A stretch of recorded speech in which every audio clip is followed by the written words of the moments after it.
Hello Year 8, today we're doing another lesson on parallel lines.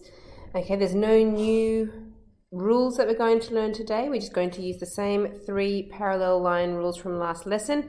We just want to go over it again, make sure that you're understanding, and maybe do some questions that are just a little bit harder. Okay, so just to quickly go through the 3 rules again, we have corresponding angles which are making the F shape and the angles under those arms are equal. We have the alternate angles making the Z shape, those angles are equal. And we have co-interior angles making a C shape, and those angles add to give 180 degrees.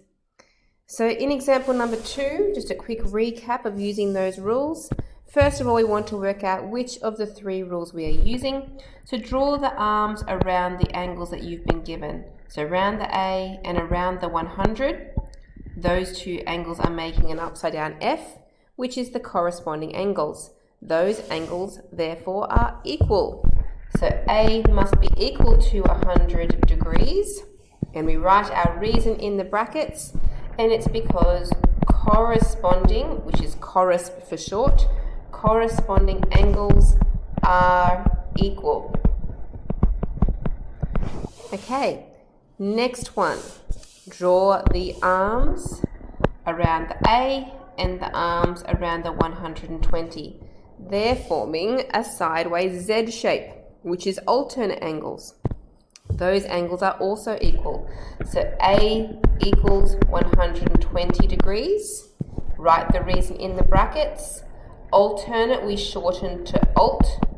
So alternate angles are equal. Next one. Draw the arms around 64 and the arms around the A. It's making a backwards C. So they're co-interior angles and they add to 180. So I need to make an equation for this one. A plus 64 equals 180. Write the reason in the brackets, and the reason is co-interior, which is cont for short. Co-interior angles equal 180 degrees. Now we have to solve that equation by subtracting the 64, and that gives me A equals 180 minus 64, which is 116 degrees. Okay, so on the next page, they're getting a little bit trickier because we have 3 pronumerals in there that we want to solve. First of all, let's do the A. Let's do them in alphabetical order. So the only angle that I know is the 70. I'm going to put arms around that. And if I'm trying to find the A, I want to put arms around that. Just those 2 angles are making an F shape. So that means they're equal. A equals 70 degrees. They're called corresponding angles. So I can say corresponding angles are equal. Next, let's look at the B. Draw the arms around the B and the arms around the 70, the one angle that we have. And you can see the Z shape. So that means that B must be equal to 70 because alternate angles are equal. And finally, I can do the C. So put the arms around the C, the arms around the 70, and we have a backwards C, which means that C plus the 70 is equal to 180 because co-interior angles equal 180 degrees. And we subtract the 70 to solve that. So we get C is equal to 110 degrees. It is possible to do other methods. You could have used straight angles and other things in here to help you, or vertically opposite angles. As long as you're giving the correct reasons, then you will still get the answers correct. All right, on to part E. We also have a few pronumerals in here to solve. So again, let's do them alphabetically. starting with the A. The A and the 120 are making a sideways F. So that means they're equal because they're corresponding. A equals 120 because corresponding angles are equal. Okay, moving on to the next letter, the B. The B and the 120. That actually isn't making one of our parallel line shapes, it's making a cross. Now maybe, hopefully, you remember that two lines that cross over each other are called vertically opposite angles, and they are equal. So we might be able to use some of our other rules as well. So B is equal to the 120 degrees because vertically opposite, or vert-op for short, vertically opposite angles are equal. And finally, to get the C, if I do the C with the 120, that doesn't make one of my shapes either. So what I would want to do instead is use one of the other values that I've already found. I know that A is equal to 120. I know that B is also equal to 120. So I have a few options here. What I might choose to do is to use the straight line that is connecting the A and the C.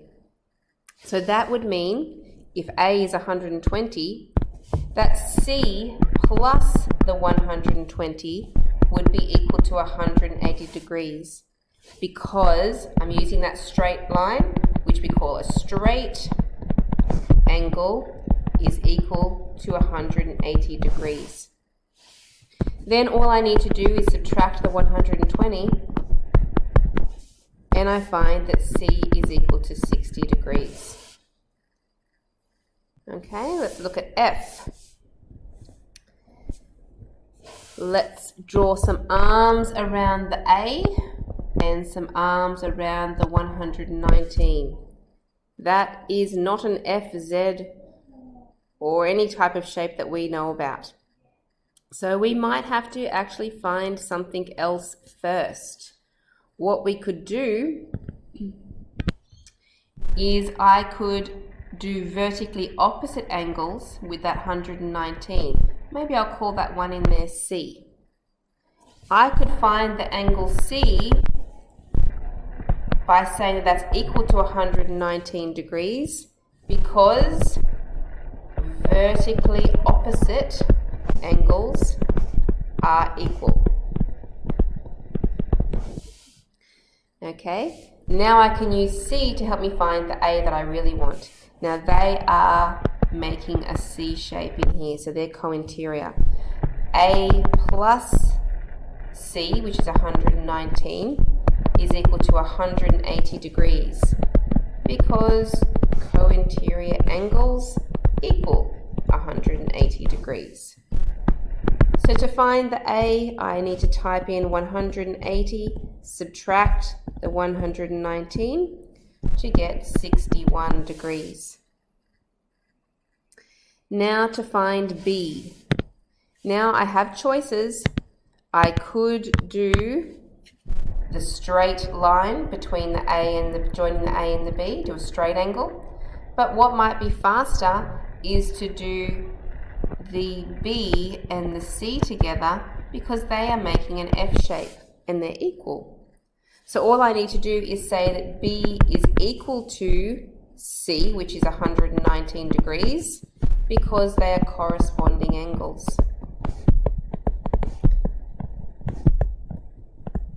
Remember to write the full reason out. Corresponding angles are equal. Okay, so the questions are getting a little bit trickier. In example number 3, these questions are still all about parallel lines, but they're just disguised a little bit by putting them into other shapes. So in A, you can see that we have parallel lines here and here, and the angles that we have are actually making a C shape. So we can still use our parallel line rules.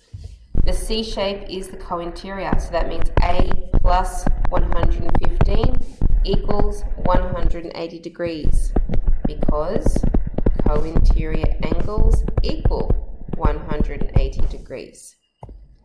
If I subtract them, 180 minus 115, A is equal to 65 degrees. Again, in B, we can see there are some parallel lines here. Just draw the arms around those angles, around the A, around the 62, join them together, and we have an F shape upside down. So that means that A is going to be equal to 62 because that's corresponding angles, and corresponding angles are equal. So corresponding angles are equal. C is in a circle, but don't worry about that. Just look at these parallel lines. I have an angle here and an angle here. They are making a Z shape. So Z means that they're alternate. A is equal to 42 because alternate, or alt for short, alternate angles are equal. And D, last one, we have a couple of letters in here to find. Let's start with the A. A. Now the 50 there is in a bit of a strange spot. We're not going to be able to get an angle with the 50, but what about the 25? If we connect those together, we have a Z shape. So that means that A is equal to the 25 because alternate angles are equal. Now to find the B, I could make a Z shape going the other way with the 50. So that means that B is equal to 50 degrees because alternate angles are equal. Okay, so see how you go with today's questions. There are some tricky ones in there. Your practice is down here on page 68.